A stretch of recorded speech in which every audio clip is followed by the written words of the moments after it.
Selamat siang, salam sejahtera bagi kita semua. Bapak Ibu, para sahabat data yang kami hormati, kembali Badan Pusat Statistik Kota Sibolga akan merilis perkembangan inflasi di Kota Sibolga keadaan Agustus tahun 2023.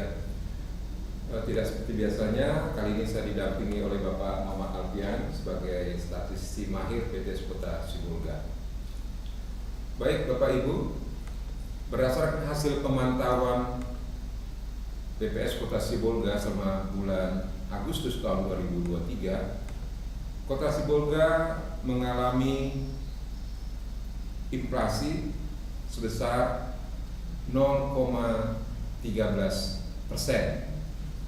Dengan demikian, inflasi year to date atau dari Januari sampai Agustus mencapai 2,66%.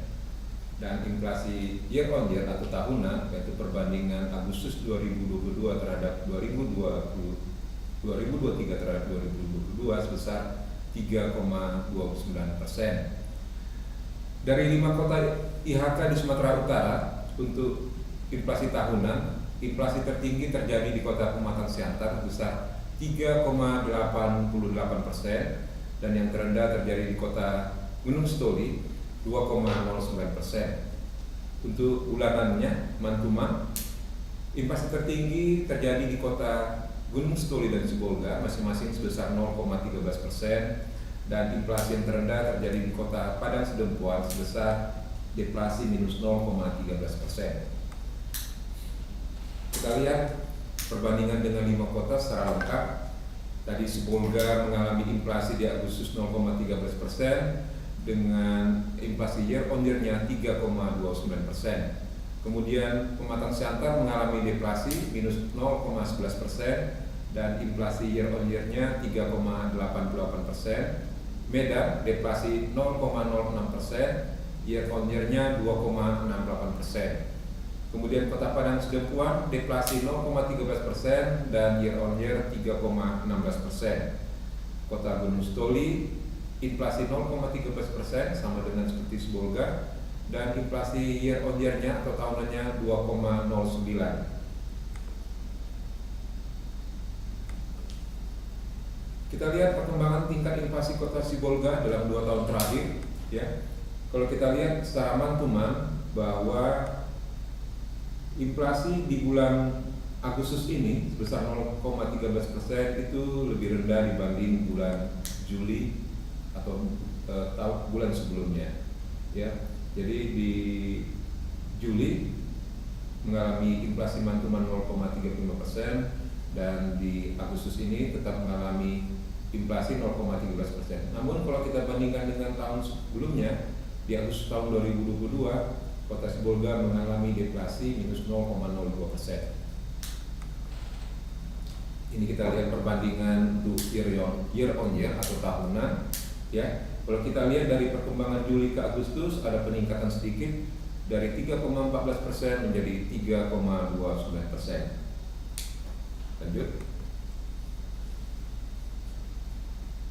Kita lihat penyebab terjadinya inflasi di Kota Sibolga 0,3% itu disebabkan pertama oleh kelompok pengeluaran perumahan, air, listrik, dan bahan bakar rumah tangga yang mengalami inflasi 0,31%, ya, dengan andil,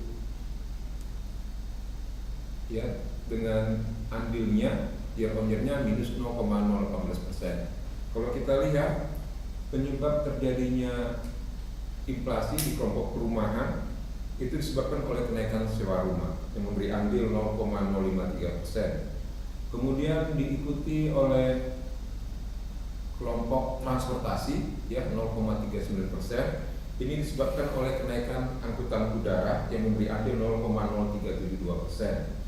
Kemudian kita lihat lagi di sana ada pendidikan, ya, 2,98%. Ini disebabkan oleh kenaikan semua tingkatan dari SD, kemudian dari menengah pertama, menengah atas, dan perguruan tinggi, sehingga pendidikan ini memberikan andil yang tertinggi sebesar 2,98%.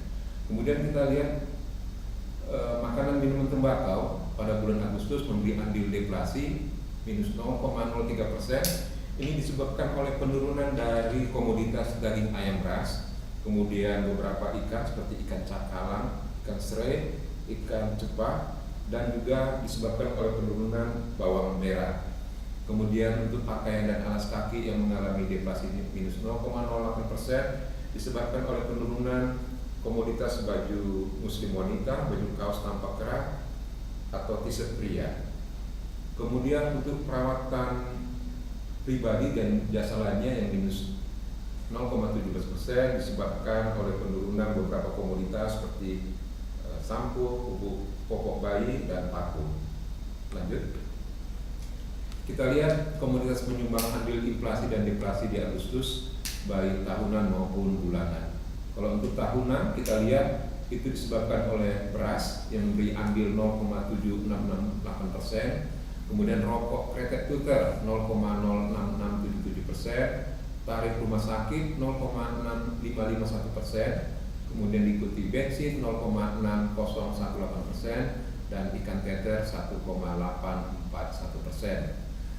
Kemudian penyebab deflasinya disebabkan oleh penurunan cabai merah yang cukup tajam signifikan sebesar minus 1,643%, diikuti bahan bakar rumah tangga minus 0,2469%, bawang merah minus 0,128%, ikan serai minus 0,1228%, dan ikan kue atau ikan cupang minus 0,081%. Kemudian komoditas penyumbang andil inflasi di bulan Agustus itu disebabkan rokok kretek filter masih ada penyesuaian yang kita pantau. Kemudian beras juga mulai merangkak, ya, dia memberi andil 0,1618%. Cabai merah juga masih memberi andil dalam 3 bulan berturut-turut ini dari Juni, Juli, dan Agustus, memberi andil 0,1544%. Kemudian tomat juga merangkak naik dengan andil minus 0,0861% dan sewa rumah 0,0535%. Kemudian komoditas yang menyebabkan memberi andil deflasi itu daging ayam ras sudah mulai turun dengan memberi andil minus 0,1156%. Kemudian ikan cakalang minus 0,086%, ikan serai minus 0,492%, bawang merah ya minus 0,042%, dan ikan kue atau ikan cupang minus 0,376%. Sekarang kita lihat perbandingan di 2023 dengan 2022. Mantumannya di tahun lalu kita mengalami deflasi, tetapi tahun ini di bulan Agustus kita mengalami inflasi, jadi ada kenaikan. Namun kalau kita lihat kumulatifnya di tahun 2022 itu Sibolga mengalami inflasi 5,78% dari Januari sampai Agustus. Tapi di 2023 kita jauh relatif lebih stabil di 2,66%. Kemudian untuk year on year-nya di tahun 2022 kita inflasi 6,91%, tetapi di tahun ini hanya 3,29%, artinya masih dalam range yang sudah ditetapkan pemerintah 1 plus minus 3%. Namun yang perlu kita waspadai, kita lihat dari grafik ini bahwa pertumbuhan year on year-nya itu mengalami kenaikan dibanding bulan Juli dari 3,14 menjadi 3,29%. Demikian Bapak Ibu para sahabat data yang bisa kami sampaikan terkait perkembangan harga barang dan jasa selama bulan Agustus 2023 di Kota Sibolga. Semoga apa yang kami sampaikan ini dapat menjadi informasi dan dapat digunakan oleh pemerintah, para stakeholder, agar kedepannya dalam 4 bulan ke depan nanti Kota Sibolga bisa menjaga kestabilan harga barang dan jasa. Demikian yang bisa kami sampaikan. Atas perhatian Bapak Ibu kami ucapkan terima kasih, dan untuk lebih detailnya nanti Bapak Ibu bisa mengunjungi website kami ya di https://sibolgakota.dps.go.id. Demikian yang kami sampaikan. Atas perhatiannya kami